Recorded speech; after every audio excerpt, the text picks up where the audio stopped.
Can I potentially lower my golf scores with an on-course playing lesson? Let's find out. Well, let's do it now.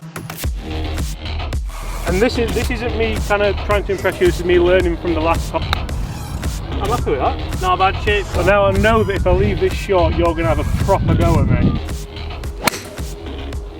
In the left side, you did nearly go in, but you also duffed it. Hi everyone, James Robinson here. Guys, first things first. Chris, how cold is it this morning? Well, it's sunny, but it's fresh. It's sunny, it's a little bit cold. You've got coffee in hand again. Are you going to nurse that the whole way around? Try my best. Yeah. Get my money's worth. Get your money's worth. And we're actually going to have a bit of an on-course playing lesson today because my golf's been below average. Hit and miss is what we'll say, hit and miss. Sometimes it's good, sometimes it's terrible. Now I'm aware that the swing needs work. I'm aware that I think everyone's golf swing needs work to some extent, doesn't it? Mm-hmm. But do you think I can save more shots just by having a bit of an on-course lesson rather than a swing technician lesson? Yeah, so pretty much, I mean, and that's for a lot of people, is I see they're always trying to change the technique, but we get on the golf course and they're just not picking the right shots. And which is, as we know, James often picks the wrong shot, often with a 60 degree, or thinks he can play a shot that we know it's 1 in a million. Because it's not even just around the greens that you help people, is it? It's kind of on-course performance and stuff. So yeah, today we're going to do a split video. We're going to do par 3, par 4, par 5, so you can talk through my amazing course management. Then we're going to do the same on your channel, and just see if we can actually start to save myself some shots. Yeah. So first 3 we'll go with what you normally do. Okay. Yeah. And then second 3 we'll play it how I would want him to play if I was trying to save him. So make sure you go over and check out Chris Dennis Golf for part 2. Chris Dennis Golf in the mix. Straight away I've gone in the middle of the tee there, and you're probably going to... Middle of the tee, and what are you thinking about doing? I'm going to start it at the bunker and hopefully just move it off to the fairway. I like the hope. Because the miss to me is right, I think. Okay, perfect.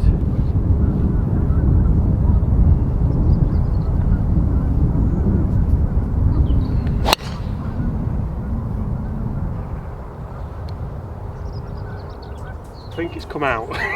I'm glad the camera got that. So James aimed up the right because the miss was right and hit it right. So if he's going to change those jumpers he's just put on sale, it's 4 left and right he's going to go with now. Also, we've not had a warm-up, so you'll probably have something to say about that as well, will you? Yep, no warm-up, classic. And that is quite an interesting point. So the amount of times that you guys hopefully watch my videos and enjoy them, I'll tell you now that there's about a 5% rate that I have a warm-up, I think, maybe if even that. Yep. And you're the same, you don't have a warm-up either. No. But that's something which we could... some people would strongly disagree with that. That's something we could definitely both improve, looking at it. I think it did kick out, so we're okay, but it wasn't the greatest first shot of the day. No. But left is out of bounds, so do you give me any points for that? No. Surely that's the lesser of the two evils. I mean, there's a lot of room on the left and you've took it up the right hand side, and if it doesn't come back then it's a problem. If you'd have aimed on this occasion down the middle, that was your best. For once it was the best thing to do. Okay, fair. So we have got lucky and it's just popped out here. It must have took a kick off the path as well.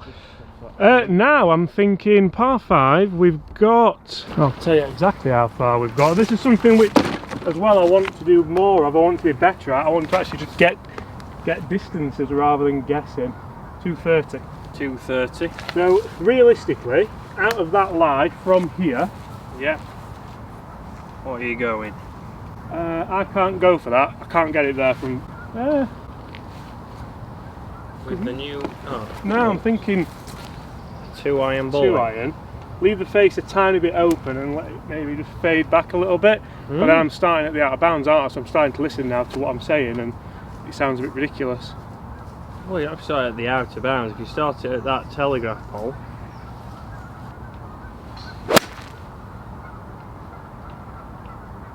Safe, I've not caught it very well at all. It's a worker. That's probably luck more than judgment, isn't it, out of that lie? We've got a pitch. So I actually realised there when I was kind of stood over the ball was above my feet, there's out of bounds left. All kind of warning signs that really you just don't want to be... Oh, struggling, son. Pull my hamstring. Is that something you'd look at? Kind of ball above the out of bounds left, not ideal? No, so that's it. You've got to be looking at what the ball is, how it's sat. Obviously, first of all, yes, it's in the rough, it's wet as well, which means it could snag. You're not going to necessarily get a good contact.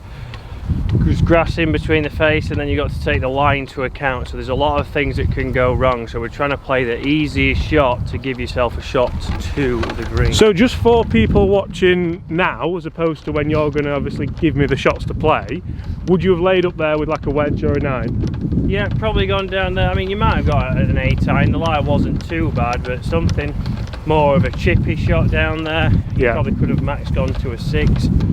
And just played a half shot and just got it working forwards, because it stops any kind of trouble of the full shot, it coming out dead. I suppose really as well we're looking at those bunkers as a no-go zone as well as the out of bounds, aren't we? Correct. I mean, if you'd have watched the course management of the second hole here at Royal Waterfront, and you tell me you watch every video, you would have seen the ideal position is where you are, but that's more luck than judgment on this occasion. Yeah. So this is where things get interesting with a lot of my shot selection, Chris, isn't it?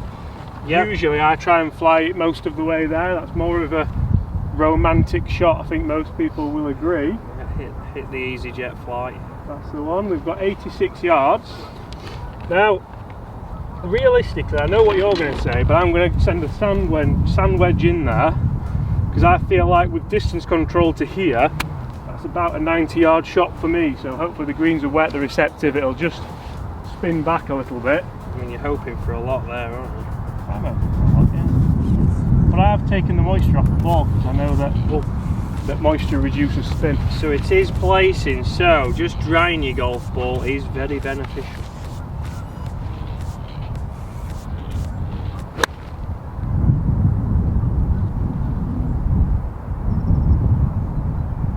So James played a delightful shot, clipped it off nice, and he's laid up, so we're playing it as a par 6 now. Little bit short. Did it account for the breeze that is up there? Yeah. Gale force. Now a lot of you may think that I've just played that shot because for the video, for the sake of a bit of a laugh, but I've said to Chris I'm going to play shots how I would generally play them, so that this is a learning experience for me. Hopefully it's a learning experience for you guys. Hopefully you pick up a few bits along the way. But that in the air looked quite good, and that's what I find a lot. I get excited when the ball's in mid-flight and then it comes down the flag and stays short. So all of a sudden now, this birdieable par 5, we're not struggling to make par, but par's going to be probably the best outcome, isn't it? Correct, we need an up and down 4 par. Relatively easy shots, tighty fly.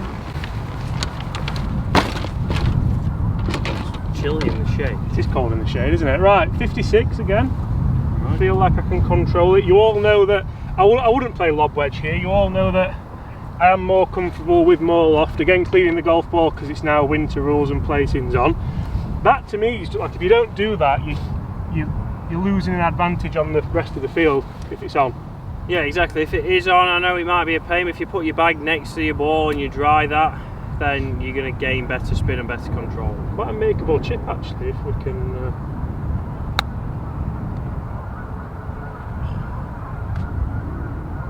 I'm happy with that. Not a bad chip, chased on. Gave it a chance, which I was quite happy with. 3 feet. Yeah. Oh, well, Ricardo Jones has got them looking well. Got that as a 1. 1, so that'll be just inside the left, correct? Yeah. Good. And see, this is where I don't even go through that routine. I just kind of get on with it for the sake of the video maybe, or the camera. Rushing. Yeah.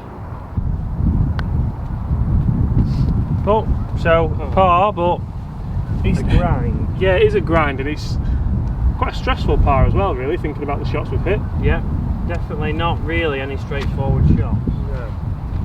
Not ideal. For an opening birdieable par 5. Let's move on. Par 4, fairly short, Chris. It's 300 and what from here? 340. 340, so not a long par 4, definitely not the shortest one we've ever played. To me, driver's out of the equation. I'm not going to hit driver. No. I'm going to go 3 wood, primarily just to give myself the advantage of still having a short shot in.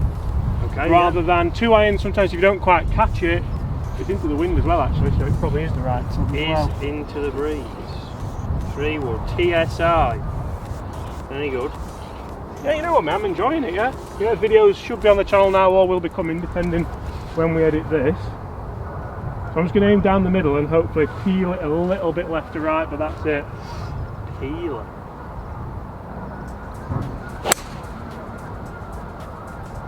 Yeah, a bit, but left side, yeah, not bad. Just didn't peel, did it? Didn't peel it. They did. It peeled the wrong way. Hey, oh. Bloody hell, boys are in. So again, a tee shot that's not put me in too much danger, I don't think, but we've missed another fairway, and this is where, to me, if I start a round by missing fairways and continue to miss fairways, eventually that catches you out, and the round only goes one way, Chris, after that, doesn't it? It does. Badly. Badly, yeah. So getting off to a good start again. It's just been set from the first hole and the first shot. Chance of turning round, old boy? Well, I'll be blinded by the light. I mean, cool. Speed up. Yeah, so it's been about being straight on it from the first tee, just going through your routine, the little things like where to tee off on the tee box, what kind of shot shape you've got, and what I find a lot of time is people try and play against the natural shot shape. We're all trying to change for some unknown reason, so using your shot shape for the first couple of holes is probably more beneficial than trying to play the opposite. So trying to play a draw on the first and a fade on the second. Correct, yeah. So I mean, again, I normally play a soft fade, some may say a slice occasionally, yeah, but consistently set up for that. You set up on the tee correctly for that, and then you can repeat it. Whereas if I start to try and change shots, it becomes a problem, and if you do that early, dream's dead. Right, so another one in the rough. Like I said, well, you said it kind of peeled the wrong way. Correct. So I'm going to say it's about 100. Okay, so again, I'm going to commit to getting a proper yardage. 104, playing 103. Into the wind a bit, playing more like 110 with that wind. Yeah, so I'd say more 115 to 20. So I'll be trying to fly something in. I'm going to try and fly it in a little 9, almost play like a Lynxy shot. Ooh. And this isn't me kind of trying to impress you. This is me learning from the last hole. Yep. Where it came short, yeah. I'm stupid, but I'm not ignorant. Sometimes you've just got to Giving the fans what they want. Absolutely. In the rough though, so it's not going to kind of stop too quickly, is it? No. So a little 115 shot. Middle of the green, I think. Let's turn it again. So like distance-wise, not terrible. It has taken a kick forward.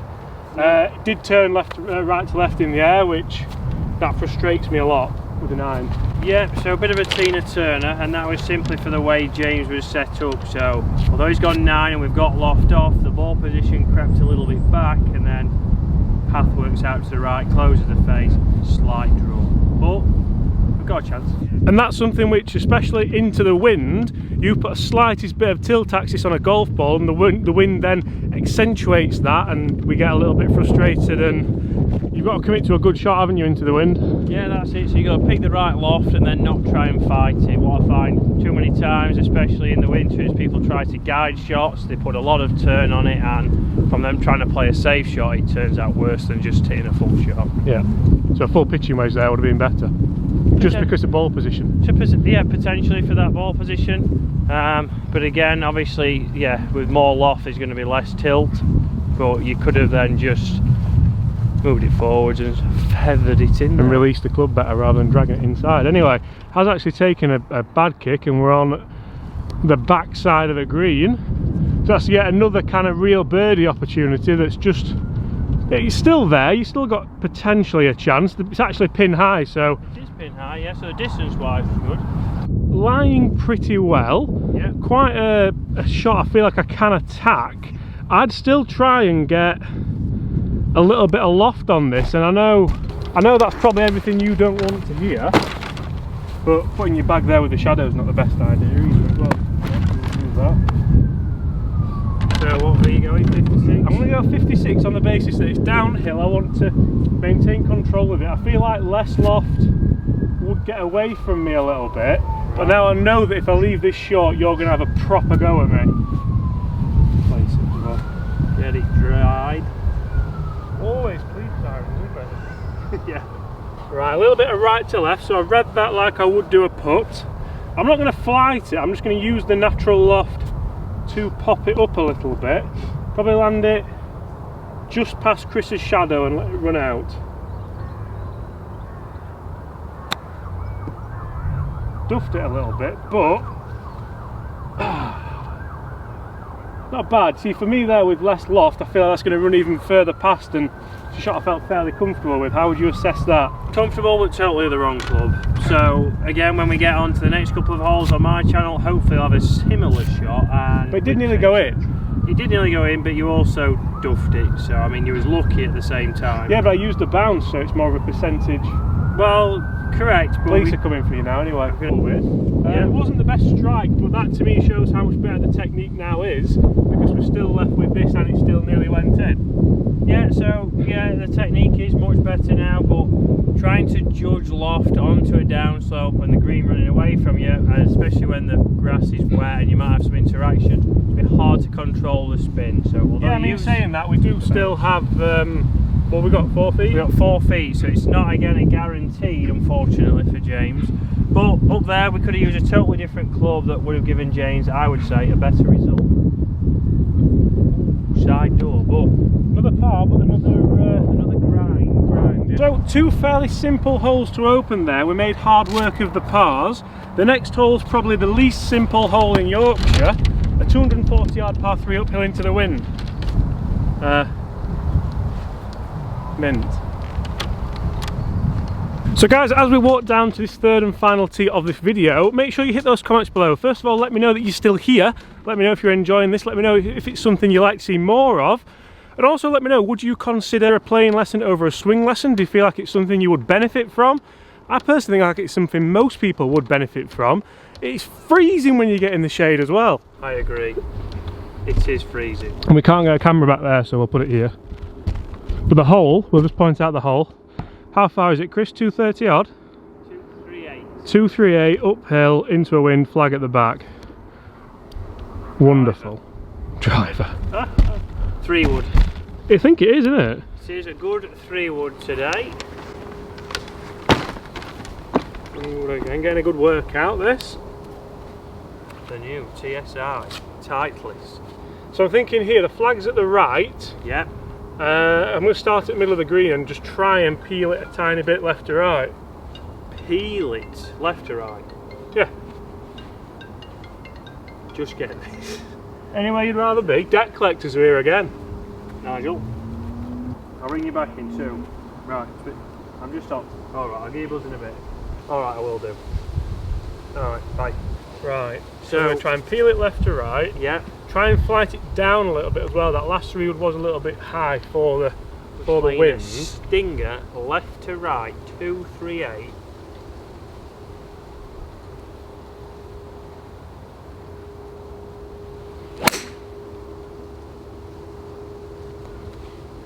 Hugging the left side.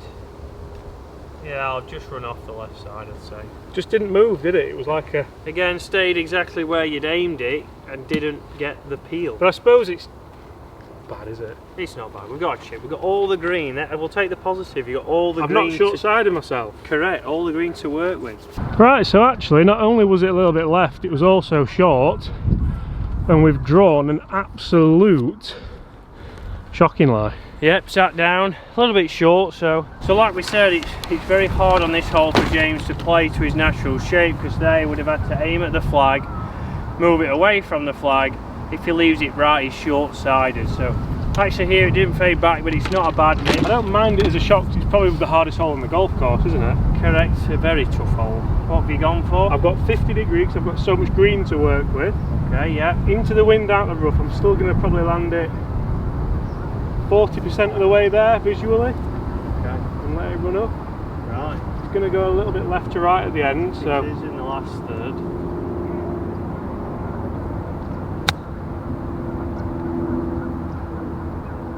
That dug its heels in, didn't it?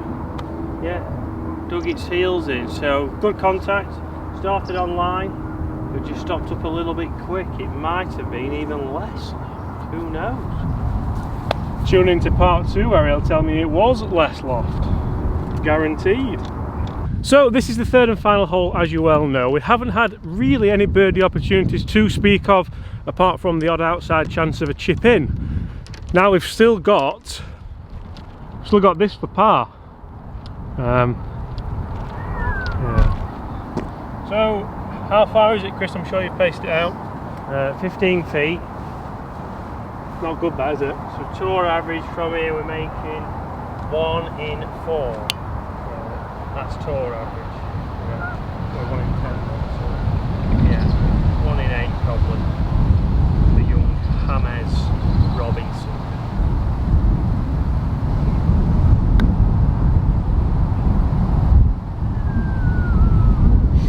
Oh, never up, never in.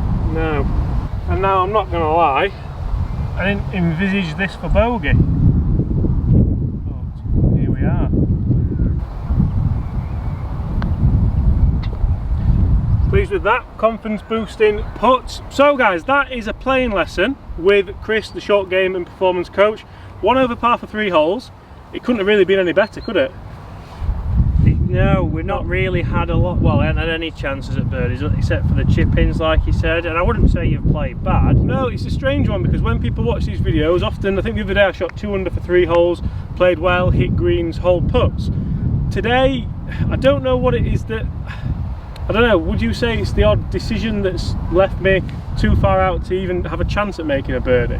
Yep, so I'd say a lot of decisions, again just a simple routine. Sometimes it's not consistent for James, could change him and save him shots. Everyone says they have to work on the golf swing.